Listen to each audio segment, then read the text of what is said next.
எல்லோருக்கும் வணக்கம். இன்றைக்கு முதலாவதாக 16ஆம் தேதி 7ஆம் மாதம் 2026 த எக்கனாமிஸ்ட் வாராந்த இதழில் வந்திருக்கக்கூடிய முக்கியமான கட்டுரைகளை பற்றின ஒரு சுருக்கம்.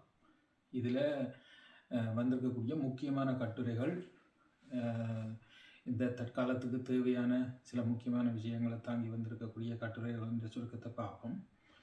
முதலாவதாக ரஷ்யாவை மாற்ற நினைக்கிற மனிதர் என்று சொல்லி ஒரு கட்டுரை ஒன்று வந்திருக்குது.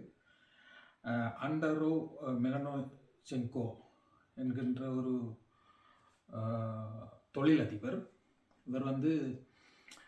இவர் முதல் அதாவது ரஷ்ய பொருளாதார சார்ந்து இந்த போரால் எவ்வளவு தூரம் பாதிப்புகளை ரஷ்யா சந்திக்குதுன்றதை பற்றி கொஞ்சம் கருத்து வெளியிட்டிருக்கிறார். இதுதான் இந்த போர் ஆரம்பித்த பிறகு பின்னால் முதல் முறையாக ஒரு தொழிலதிபர் பதிவு செய்கிறார் என்று சொல்லப்படுது. அவர் முக்கியமாக கூறுற விடயம் என்னவென்று சொல்லி சொன்னால், இதால் ரஷ்யாவுக்கு வரக்கூடிய பிரச்சனை என்னென்னு சொல்லி சொன்னால்,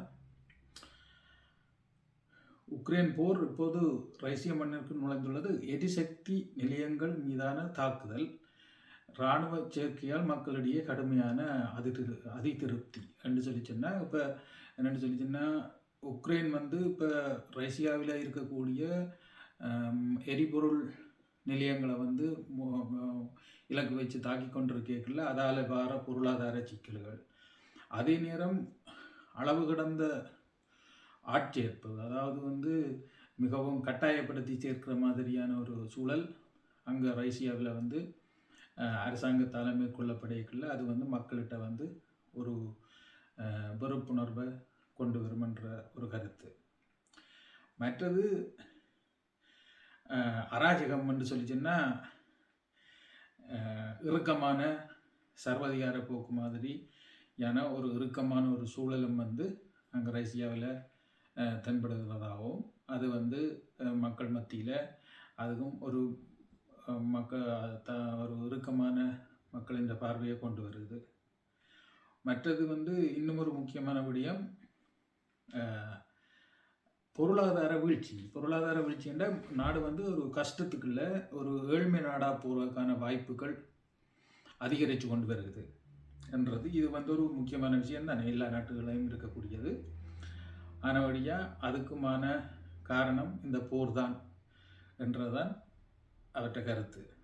அடுத்தது இப்போ ரஷ்யா எதை நோக்கி போகுதுன்னு சொல்லி சொன்னால், இப்போ உதாரணத்துக்கு வடகொரியா எப்படி மற்ற உலக நாடுகளோடு எல்லாத்தோடையும் போர்ன்றதை அறிவித்து, அல்லது மற்ற நாடுகளோட தொடர்புகளை எல்லாம் துண்டித்து உள்ளுக்குள்ளே தன்னை இராணுவ ரீதியாகவும் முழுமையாக தன்னை பலப்படுத்தி கொண்டு ஒரு வெளி நாடுகளோட ஒரு உறவுகளை மேற்கொள்ளாமல் உள்ளுக்குள்ளேயே மக்களை வச்சு கொண்டு எப்படி மாறி இருக்குதோ, அப்படியான ஒரு சூழலுக்குள்ள ரஷ்யா போகுதுன்னு சொல்கிற அப்படி ஒரு நிலை ரஷ்யாவுக்கு வரும்னு சொல்லி இவர் எதிர்பார்க்குறார்.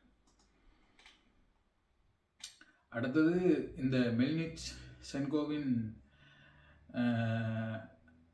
அவர் என்னத்தை கேட்டுக்கொள்கிறாருன்னு சொல்லிச்சுன்னா, ரஷ்யா மேற்குலகத்தோடு, அதாவது ஐரோப்பாவோடையும் மேற்குலகத்தோடையும் ஒரு சீரான ஒரு நட்புறவை வளர்த்து ஒரு சரியான முறையில் ஒரு நாட்டை கொண்டு போகணும் ரஷ்ய அதிபர் புட்டின் என்று சொல்கிறது தான் அவற்றை பெரிய எதிர்பார்ப்பாக இருக்குது. அடுத்து இந்த எக்கனாமிஸ்டில் ரெண்டாவதாக நாங்கள் தெரிவு செய்திருக்கக்கூடிய கட்டுரை என்னன்னு சொல்லிச்சுன்னா, இந்த மைக்ரோஷிப்ட் என்று சொல்கிறது. அதாவது இது ஒரு முக்கியமான இப்போ இந்த ஏஐ தொழில்நுட்பங்களுக்கு பயன்படுத்தக்கூடிய இப்போ இந்த சிம் கார்ட் மாதிரியான ஒரு மென்பொருளை உருவாக்குற ஒரு இலத்திரனியல் பொருள். அதை உலகளம் ஹொலண்ட் தான் செய்து கொண்டிருந்ததாம். அங்கே இருந்து அதை உற்பத்தி செய்து கொண்டிருக்கல. இப்போ அதை அதுக்குரிய தொழில்நுட்பத்தை சீனா அதை பெற்றுக்கொண்டு விட்டதா அல்லது ரகசியமான முறையில் ஹொலண்ட் வந்து கொடுத்துருக்குதான்றதை பற்றி தான் இந்த கட்டுரை முக்கியமாக இருக்குது. இது என்னன்னு சொல்லிச்சுன்னா, இது சீனான்ற பொருளாதாரத்தை ஒரு உச்சகட்டத்துக்கு அடுத்த கட்டத்துக்கு கொண்டு போகிறதுக்கு முக்கியமான விஷயமாக பார்க்கப்படுது. அப்படி என்றைக்குள்ள அவைகள் வந்து இப்போ ஒரு தாங்களாகவே தயாரிக்கிறதுக்கு இதுக்கான தொழில்நுட்பத்தை செய்கிறதுக்கும் தாங்களாகவே முயற்சி செய்து கொண்டிருக்கணும். அது வந்து 2 வருஷத்துக்குள்ளே முடியுமன்றது சீனாண்ட எதிர்பார்ப்பாக இருந்தாலும், ஆனால் ஆய்வாளர்களை பார்வையாளர் கருத்துகளின்படி அது கிட்டத்தட்ட 8 to 10 வருஷம் கூட செல்லலாம்னு எதிர்பார்க்கணும். அடுத்தது வந்து இதுக்காக அமெரிக்கா என்ன செய்யுதுன்னு சொல்லிச்சுன்னா, ஒரு கடுமையான சட்ட நடவடிக்கைகளை கொண்டு வந்திருக்குது. அதாவது வந்து இது இப்படியான பொருட்களை வந்து தாங்கள் விநியோகிக்கிறது இனிமேலும் விற்கிறில்ல சைனாக்குன்னு சொல்லி. ஆனால் அது எவ்வளவு தூரம் எடுபடும்னு சொல்லி இன்னும் நடைமுறைக்கு எவ்வளவு சாத்தியப்படும்னு சொல்லி இன்னும் வடிவாக தெரியலை. அடுத்தது வந்து இதால் ஐரோப்பிய ஏனைய நாடுகளும் வந்து அதுக்கு திருப்தியோடு இருக்கணும். ஆனால் இது உலகத்தில் இப்போ பொருளாதாரம் சார்ந்து நாங்கள் இதில் கதைக்கிறதுக்கு உண்மையான காரணம், இதில் நாங்கள் சொல்லப்படுற விடயங்கள் அந்த பொருளாதாரத்தை எவ்வளவு தூரம் முக்கியப்படுத்துது. இப்போ இது வந்து உலகத்தில் வந்திருக்கக்கூடிய ஒரு பிரபல்யமான ஒரு இதழில் வந்திருக்கக்கூடிய கட்டுரை. இது என்ற நோக்கம், நாங்கள் இதை கதைக்கிறதுக்கான காரணம் இதில் முழுமையான விளக்கத்தையோ மொழிபெயர்ப்பையோ கொடுக்குறதுங்களுக்குன்ற நோக்கம் இல்லை. உலகம் இன்றைக்கு இதை பற்றியெல்லாம் பேசு பொருளாக இருக்குன்றதை அறிகிறது தான் எங்கள் முக்கியமான விஷயம். அந்த அடிப்படையில் தான் இது பேசப்படுது. அடுத்தது வந்து முக்கியமாக அடுத்த கட்டுரையாக பார்க்கக்கூடியது என்னென்னா, எலான் மஸ்க் அவற்ற நிறுவனங்கள் என்விடியா, ஆப்பிள், மைக்ரோசாஃப்ட், அமேசான், ப்ராட்காம், எலிவிலி இப்படியான மைக்ரோன் அப்படியான நிறுவனங்களை வந்து அவர் இயக்கி கொண்டு இருக்கிறார். அந்த செயற்பாடுகள்லேயும் வந்து இந்த மைக்ரோசாஃப்ட் அது அந்த இலத்திரனியல் அட்டையை உருவாக்குறதுல தென்கொரியாவோட இருக்கக்கூடிய வியாபார நோக்கங்களை மேற்கொண்டு அவரும் வந்து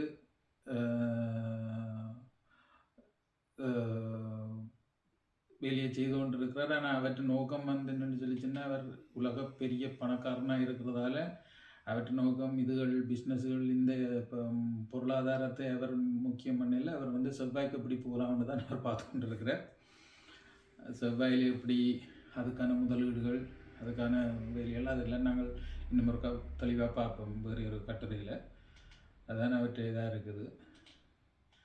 அடுத்தது வந்து இப்போ முக்கியமாக இந்த ஈரான் போர் சம்பந்தமாக இன்றைக்கு உலகத்தால் பார்க்கப்படுற விஷயம் என்னென்னு சொல்லிச்சுன்னா, அந்த அல்கைதா கமேனி அதாவது அந்த நாட்டு தலைவர் வந்து இந்த சண்டை தொடங்கிக்குள்ள நாங்கள் எல்லாம் அறிஞ்ச விஷயம், குண்டு போட்டு அவைகளோடு சேர்த்து நிறைய பேர் ஒரு இதாக மரணத்தை தழுவி கொண்டது தானே. அப்போ அவற்றை இறுதிச்சடங்கு இப்போ கிட்டடியில் நடந்து கொண்டிருந்தது, நீங்கள் கேள்விப்பட்டிருப்பீங்கள். அதுக்கு உண்மையில் வரலாறு காணாத பெரும் தொகை மக்கள் கூட்டம் அதை வந்து இன்றைக்கு உலகத்தில் இருக்கக்கூடிய பெரிய அரசுகளாலேயும் வல்லரசுகளாலேயும் வந்து ஏற்றுக்கொள்ள முடியாத ஒரு காழ்ப்புணர்ச்சி என்ற ஒன்று இருக்குது. அது இந்த வெளிப்பாடாக உலக வல்லரசுகளின் அதிபர்மார் வெளியிட்ட கருத்துக்களை அதில் பார்க்கலாம். அப்படி இருந்தும் வந்து வரலாறு காணாத பெரியொரு மக்கள் எழுச்சியை மக்கள் இவ்வளவு தூரம் வருவினம் என்று சொல்லி ஒன்று கூடுவினம் என்று சொல்லி யாராலும் எதிர்பார்க்க இல்லை. இருந்தாலும் அதை ஈரான் வந்து செய்து காட்டியிருக்கு. அப்படி செய்து காட்டியக்குள்ள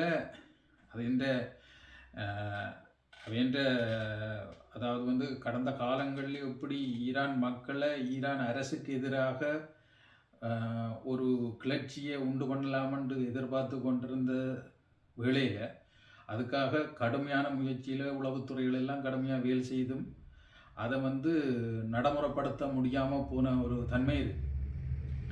அந்த இடத்துல ஈரான் இப்போ இதை செய்திருக்கிறது உலக அப்படியா செயற்பட்டவைக்கு வடிவாக ஒரு செய்தியை சொல்லியிருக்கு. என்னென்னு சொல்லி சொன்னால், அதாவது ஈரானிய மக்கள் இந்த அரசோடு தான் இருக்கணும், அதே நேரம் அமெரிக்காவுக்கும் இஸ்ரேலுக்கும் எதிரான ஒரு போர்க்குணத்தை அவைகள் சரியான வீரியத்தோடு வச்சிருக்கணும்ன்றதை இதில் வெளிப்படுத்தக்கூடிய மாதிரி இருக்குது. அதுவும் இதில் கலந்து கொண்ட அநேகமானவர்கள் சிவப்பு கொடி அங்கத்தை அதாவது வந்து தங்கன்ற இதை காட்டுறதுக்காக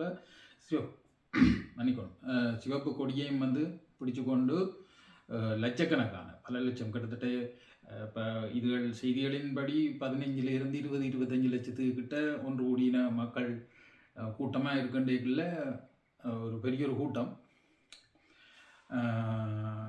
இதில் வந்து இப்போ அதாவது வந்து அந்த ஈரானில் இருக்கக்கூடிய அரசு மட்டங்களில் இருக்கக்கூடிய பேச்சுவார்த்தைகளில் ஈடுபடக்கூடியவர்கள் மத்தியிலேயே ஒரு குழப்பம் என்ன ஒரு 2 பிரிவாக மாற்றங்கண்டிருக்கிறதா கூறப்படுது. அதில் எவ்வளவு தூரம் உண்மை பொய் என்று தெரியாது. இருந்த போதிலும் அந்த அமெரிக்காவோடையோ அல்லது இஸ்ரேலோடையோ அமைதி பேச்சுவார்த்தையை செய்கிறது வந்து ஈரான் மக்களால் ஏற்றுக்கொள்ளப்படாமல் இருக்கிற ஒரு தன்மை இருக்குது. அது வந்து முற்றுமுழுதாக அமெரிக்க இஸ்ரேல் எதிர்ப்புன்னு சொல்லித்தான் இருக்குது. அப்படி அந்த பேச்சுவார்த்தைகளில் ஈடுபடுற அரசியல்வாதிகளையும் வந்து அவைகள் ஒரு நாட்டுக்கு துரோகம் செய்கிறவைகளாக பார்க்குற ஒரு பார்வையுண்ட இருக்கிறதா செய்திகளில் வருது. அதில் எவ்வளவு வீதம் உண்மை பொய்ன்னு சொல்லி சரியான முறையில் தெரியலை.